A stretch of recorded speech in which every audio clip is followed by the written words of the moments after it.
Madame, Messieurs, bonsoir. Il est 18h30 et c'est l'heure du Prime News sur My Media Prime Television.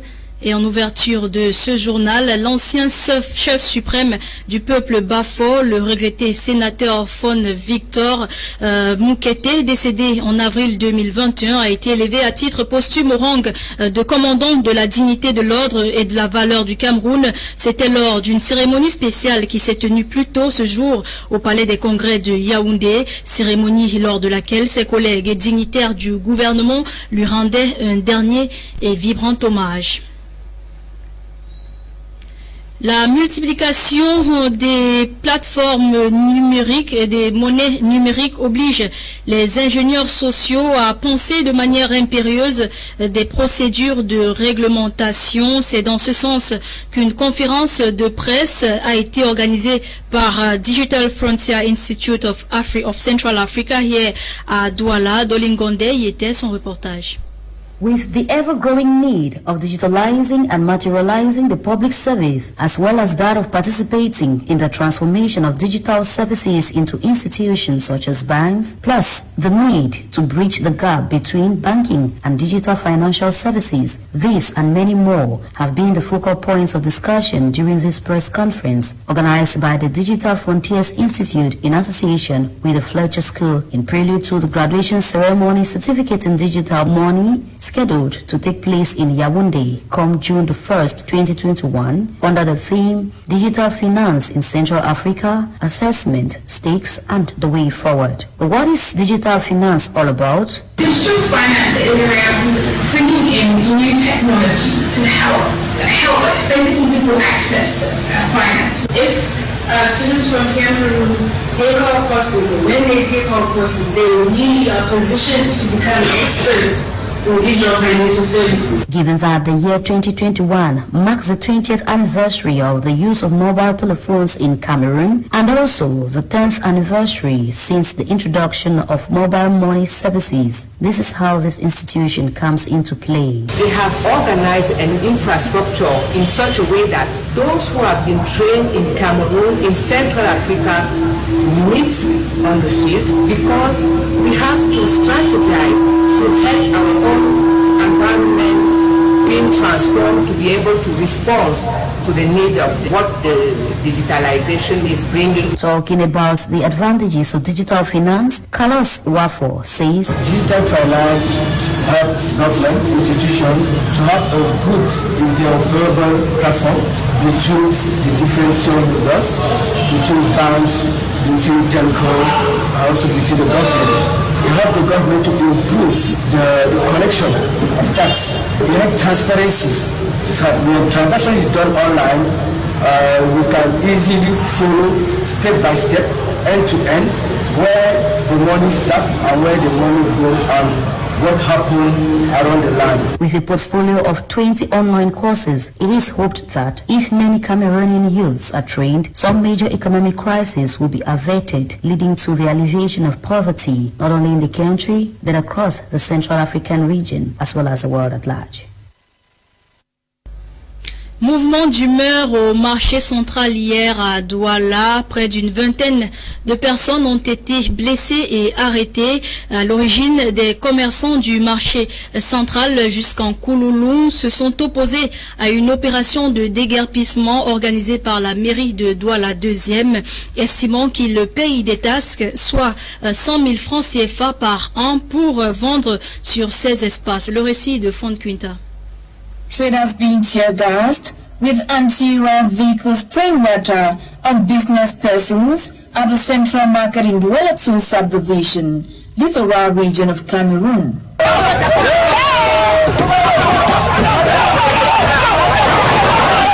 Business persons at Marché Central precisely at the Nkulung end of the market have entered through of a protest action which began yesterday.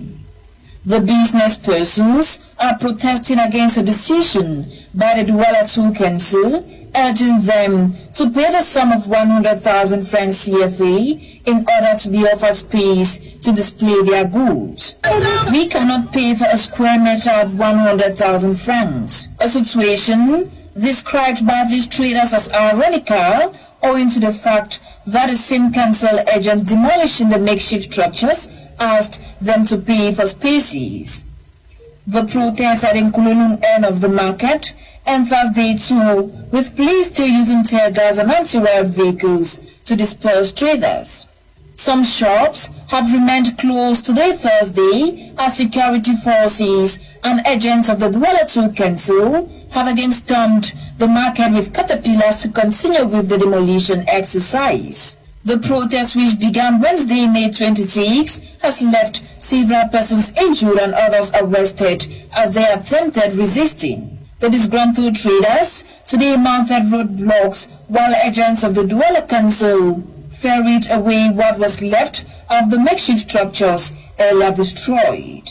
The protest at Marché Central is as a result of the council's decision to remove traders occupying space on the road, which they say is not the first time. Absentéisme notoire dans la fonction publique camerounaise. Le ministre de la fonction publique et de la réforme administrative, Joseph Lay, a signé le 21 mai dernier une série d'arrêtés portant licenciement et révocation d'agents publics.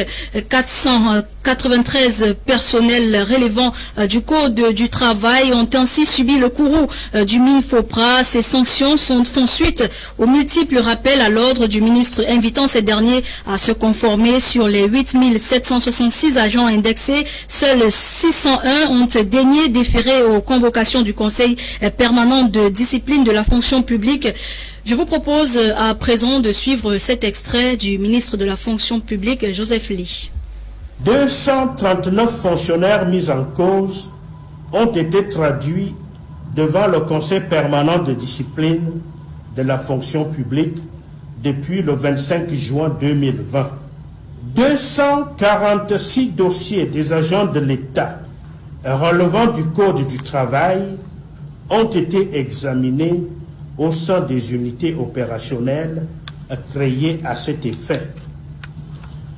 315 agents publics n'ont pas été recensés pour cause de décès, alors que malheureusement, leurs familles ont continué à percevoir la solde.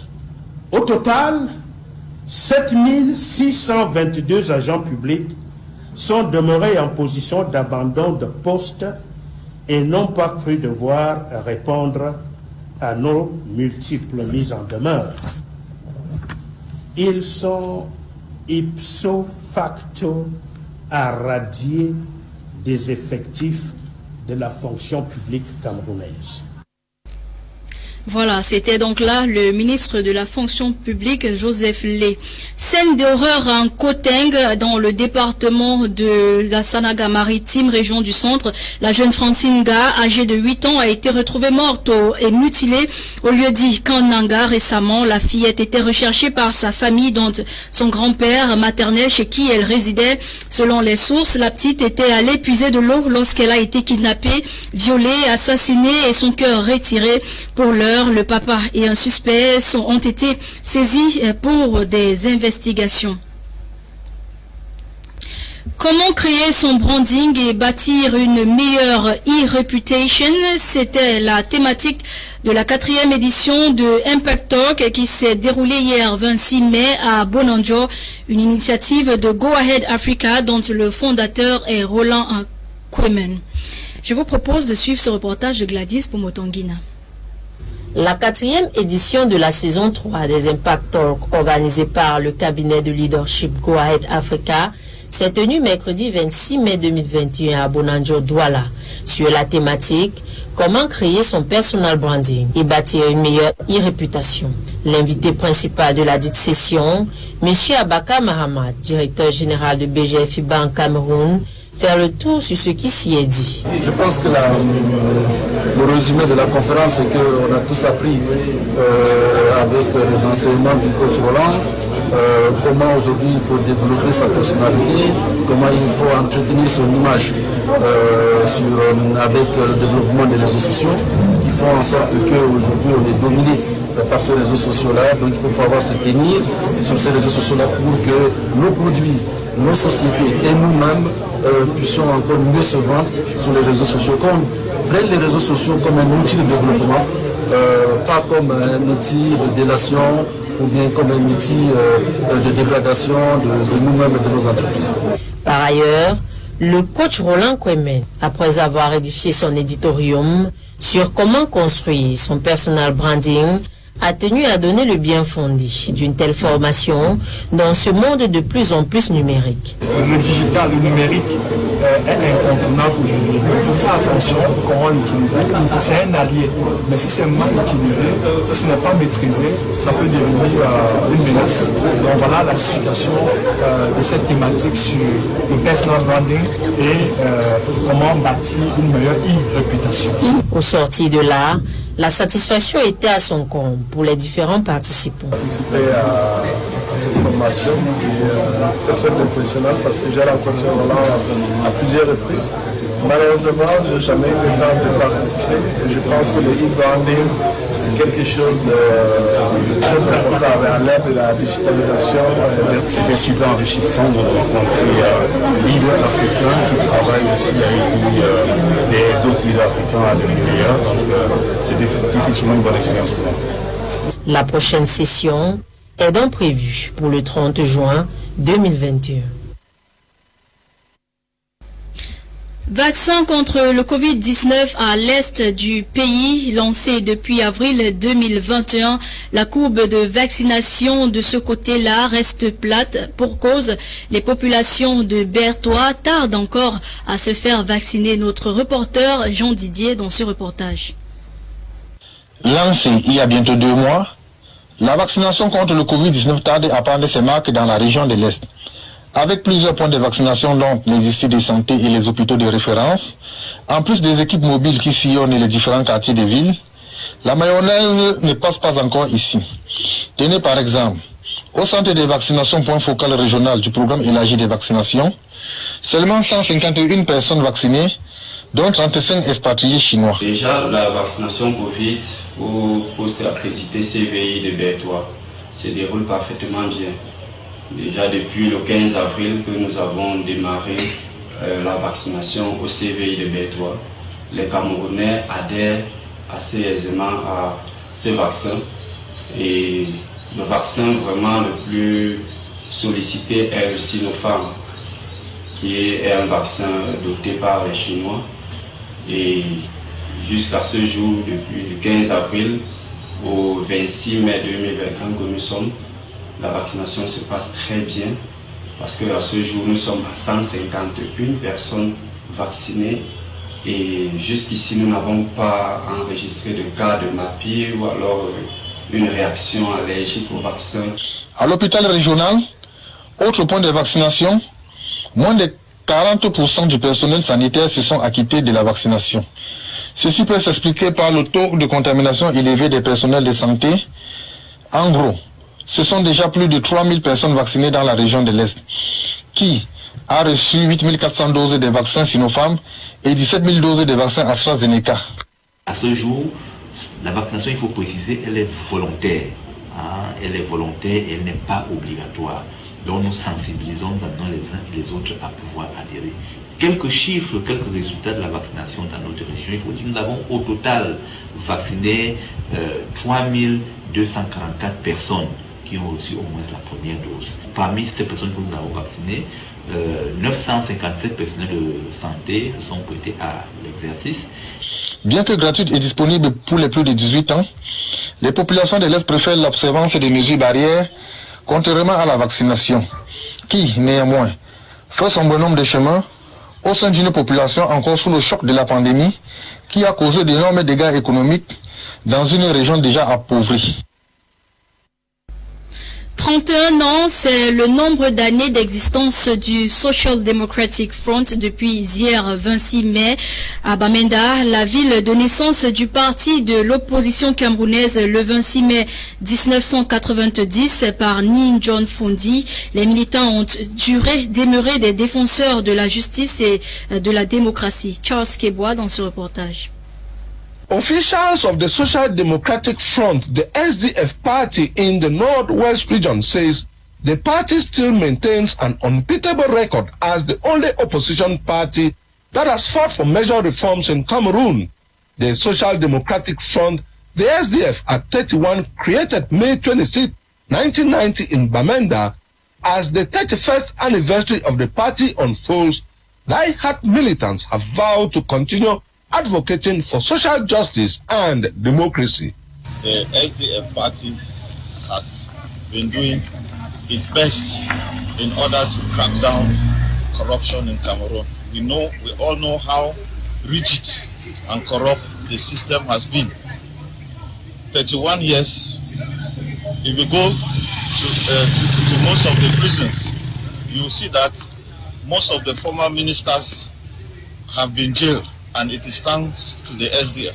Though today, popular opinion holds the heydays of the SDF has gone, given in the Northwest, the party stronghold, the SDF occupy 1 council and 2 parliamentary seats. Others are of the opinion the party has greatly contributed to government crackdown on corruption. It was created on the foundation of social justice. And if today we are where we are because of marginalization, discrimination, some people think that the national cake should only be eaten by them, and that is where we are today. But we want to reassure them that with the SDF, the little cake shall be shared to everybody.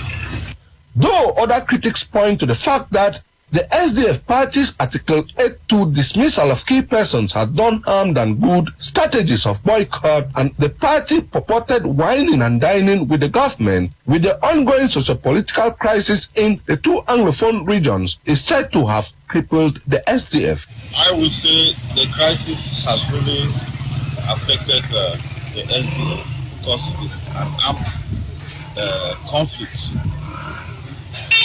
But we want to reassure our members that the party is still alive, and we are hoping that within no distant time, peace is going to reign in the country. Though others say the party can still stand the test of time as it's putting the people first, at 31, the SDF urges the Bias regime to shun pride, embrace federalism, organize frank dialogue to resolve the ongoing anglophone conflict/crisis.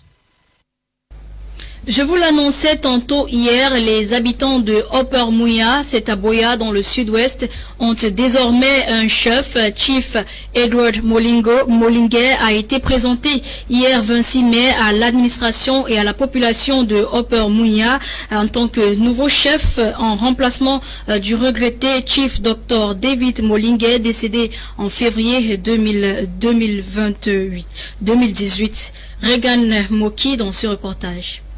Under tight security measure, the last consultative talk to choose the new traditional ruler for Upper Munya second-class chiefdom took place at the premises of the customary court in Munya, Boya subdivision. The consultative talk was chaired and supervised by the senior divisional officer for Fako and Gamba Emmanuel Ludu. The talk started with the presentation of the 4 kingmakers and 3 sons of Rachel Molingue as candidate to the throne. The candidates are there.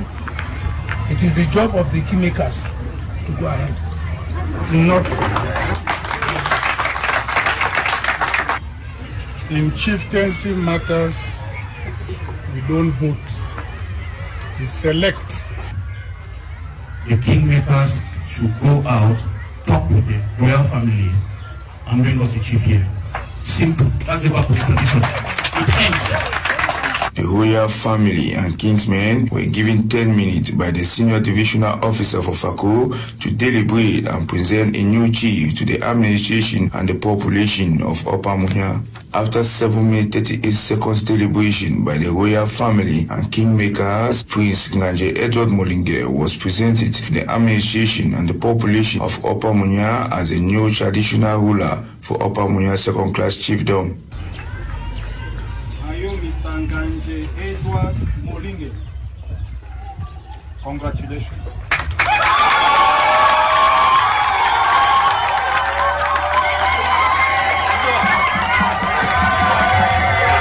The ceremony was graced by the prestigious Ganyadas of the Mokwe people. Mola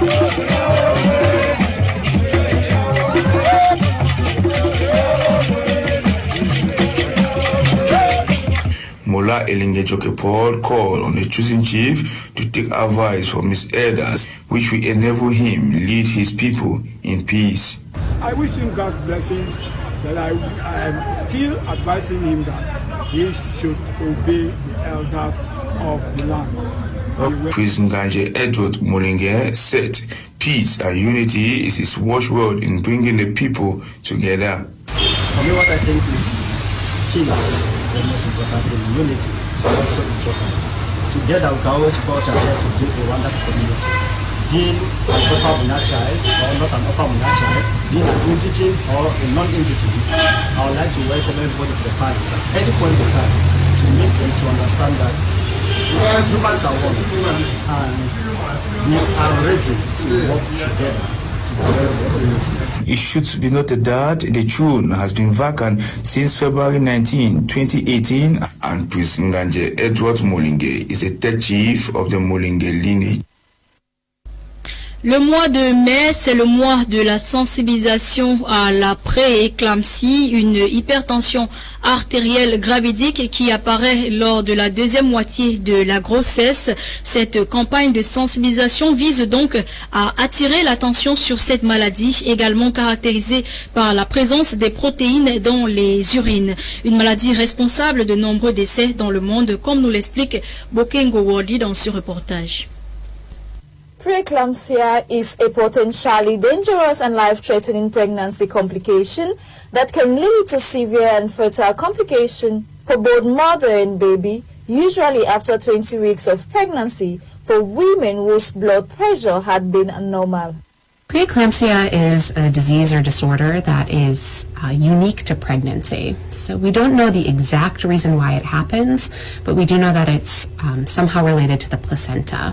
So women who are pregnant who have preeclampsia tend to have high blood pressure, often have protein in their urine, swelling in their legs, arms, and hands, and can have other systems be involved, so can have involvement of their liver or kidney or their blood clotting pathways. According to the World Health Organization, the burden for hypertension is more severe in low and middle income countries, with pregnant women being at a higher risk for high blood pressure triggers, especially as 2/3 of the sufferers are unaware of their condition. Preeclampsia is one of the more common complications we see in pregnancy. It affects about 5% of women.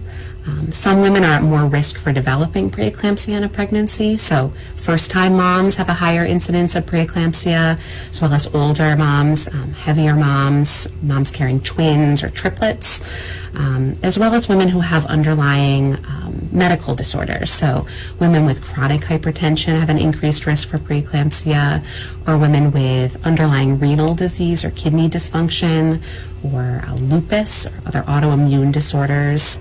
In addition, once you have preeclampsia once, you're at higher risk for having it in a future pregnancy. Following this year's theme, Act Early, Screen Early, with the aim to empower and upgrade health workers with appropriate methods to manage the disease delicately in order to reduce adverse outcome, it is important for pregnant women and caregivers to know that preeclampsia is one amongst the 3 leading causes of maternal morbidity and mortality worldwide. Et en sport, à l'issue d'une visite d'inspection hier des différentes infrastructures sportives prévues pour la compétition de la CAN 2022, la délégation de la CAF et la FIFA a exprimé son satisfecit. Le compte rendu dans ce reportage que signe Quentin Etapé. Après le centre, l'ouest et le nord, la commission d'inspection CAF-FIFA a rendu visite hier, mercredi 26 mai 2021, aux différentes infrastructures allouées à la CAN 2022 ici à Douala. Inspection à l'issue de laquelle elle a exprimé son satisfecit. Accompagnée de la délégation du ministre des Sports et de l'Éducation physique, les experts de la CAF-FIFA ont été bien accueillis à l'aéroport international de Douala par le président du comité régional d'organisation Samuel Dieudonné Ivara Diboura. Par ailleurs, gouverneur de la région du littoral. La visite des infrastructures s'est faite en 2 groupes, conduite par son chef Ina Fami La délégation d'hébergement de la CAF a vérifié ces infrastructures hôtelières pour évaluer leur capacité à accueillir les joueurs et autres officiels lors de la CAN.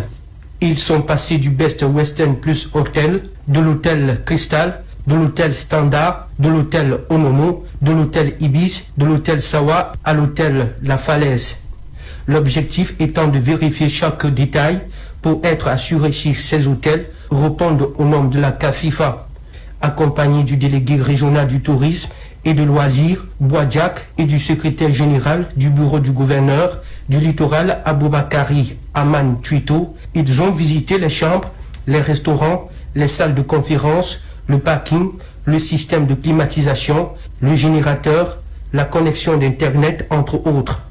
Parlons des infrastructures sportives, l'équipe B, composée de la mission d'inspection de la CAF, chapeautée par le secrétaire général en charge du développement du football, Anthony Bafoué, et la composante de la FIFA, dirigée par Colin Smith, a effectué son premier arrêt au complexe sportif de Japoma, où elle a analysé le bijou. La deuxième étape était au stade de la réunification de Bépanda. Et enfin, les sites d'entraînement de Major Abonamoussadi et Mbappé Lépi. Il faut également rappeler qu'une autre délégation en charge de la santé s'est aussi rendue dans quelques hôpitaux et dans les centres Covid-19 de la capitale économique du Cameroun pour mesurer leur puissance à partir de janvier 2022. Et voilà, Madame, Messieurs, c'est la fin de ce journal. Merci de nous avoir suivis. Les programmes se poursuivent sur My Media Prime Television pour vous servir. Bonsoir.